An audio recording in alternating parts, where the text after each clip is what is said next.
All right, this is the dream right here. Engines off. We're just outside of the anchorage. There's just enough wind, probably 3-4 knots to keep the sails full. We're going close hauled upwind along the coast, and it's gorgeous. This is what it's all about. This is why we chose a race boat for cruising. I gotta say, it's really important to have local knowledge when you're out here cruising. A lot of the experienced cruisers in the Sea of Cortez said, do not trust the weather forecast for the Sea of Cortez. It's always about half of what's predicted. So we decided to leave on a day that is dead on the predictions. It says like 2 to 3 knots of wind tops. And here we are sailing. We've got a boat speed of 5.5 knots over ground, and the wind is probably estimated just shy of 10. We're starting to see little white caps form. And that just goes to show like how off the prediction can be. So we want to leave on a day that is predicted to be dead, so that way when we go around into the Sea of Cortez and Los Frailes, into that narrow sea, we're not surprised with 30 knots on the nose like we were last time. So we're trying not to repeat what happened last time and led to equipment failure. And so far, so good. Just enough wind to sail, gingerly at 5.5 knots. This is great.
Hey babe, there's a mother and calf over here. They are, do you see those? Gosh, I don't even know how I'm gonna describe it. Right there. Left. Like over the kayak left. Yeah. You can see little things on the surface, see it? Yeah.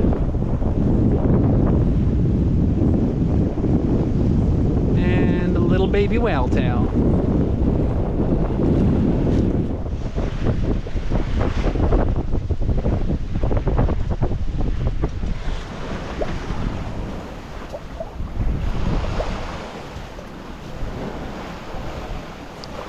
Los Frailes is a safe haven from the screaming blue northers, but can become a dangerous lee shore if a southern swell moves in.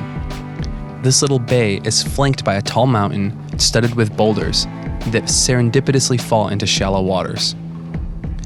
These shallow boulders, warm water, and upwelled nutrients provide the perfect combination for hard coral to thrive. In fact, it's one of few places on the Pacific coast of Mexico to feature hard coral. On the shore, you'll find the telltale signs of a seasonal fish camp: pangas, trucks, nets, and a collection of small shacks. Besides that, there's nothing else here.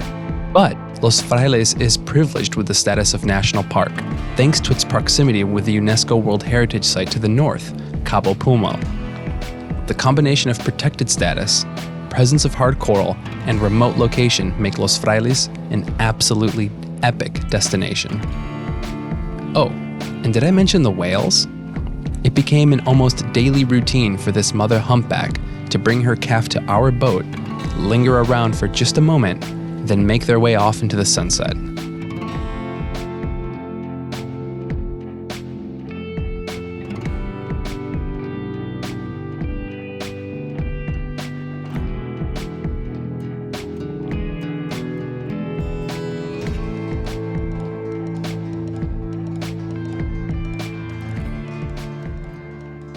but enough dwelling on the surface. Let me take you underwater to go explore.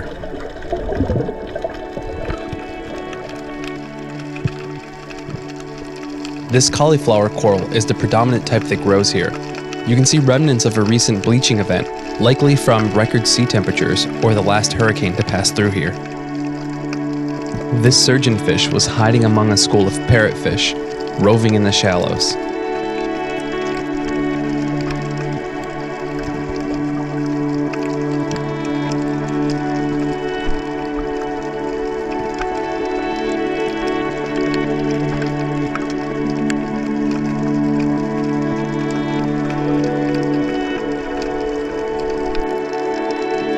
This cute little guy is a spotted hawkfish, and I catch him sizing me up from the safety of the coral.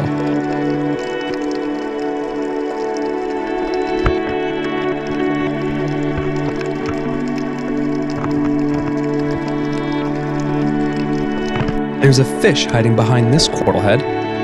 I'm not sure what this one is. Its snout is pointed like a snapper, but its back is rounded like a grunt. It's quite elegant in the way it moves through the water with that large tail fin. I later took the time to identify this species using multiple guidebooks, and I can confirm this is a yellow-tailed snapper.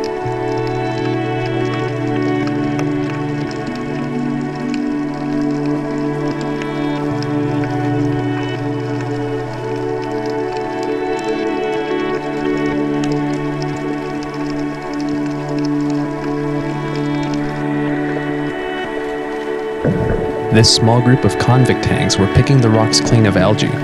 Large schools of these fish have been observed devouring all the algae from a reef, leaving it barren until it inevitably grows back.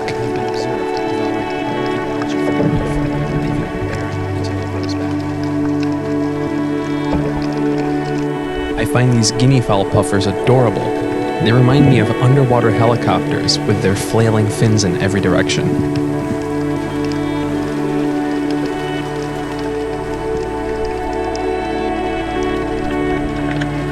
This section of the reef is much deeper with larger boulders.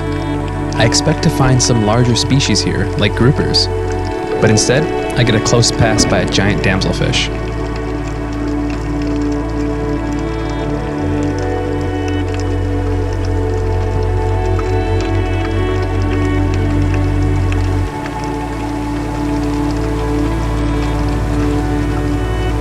This group of yellow-tailed surgeonfish were unsuspecting of me, so I followed them and observed them tag team a few rocks with an azure parrotfish.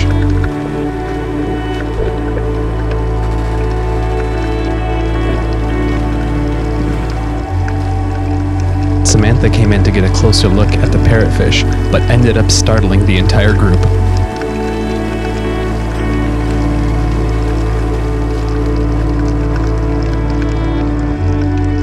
After looking at these little fish closely, I think I finally figured out that they're juvenile rainbow wrasse. They often fulfill the ecological niche of cleaner fish and will nip at exposed skin.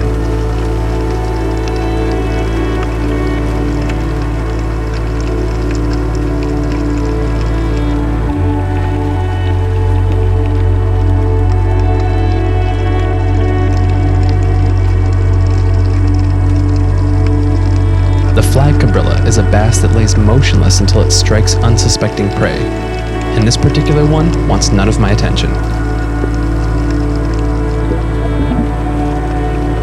This Moorish Idol was the only specimen that I saw all day, and it was very wary of my presence.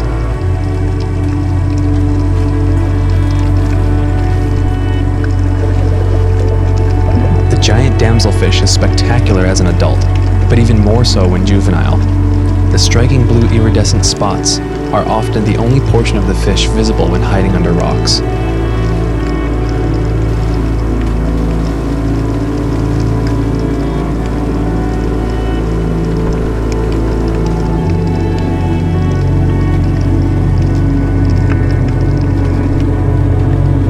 Here's another great example of the guinea fowl puffer, and in the foreground, a coral hawkfish.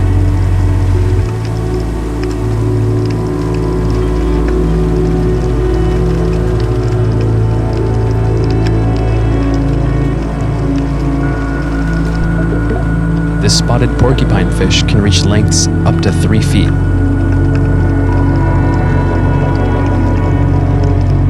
I went back to deeper waters and found a single leopard grouper. I tried circling around and was able to catch another glimpse of it.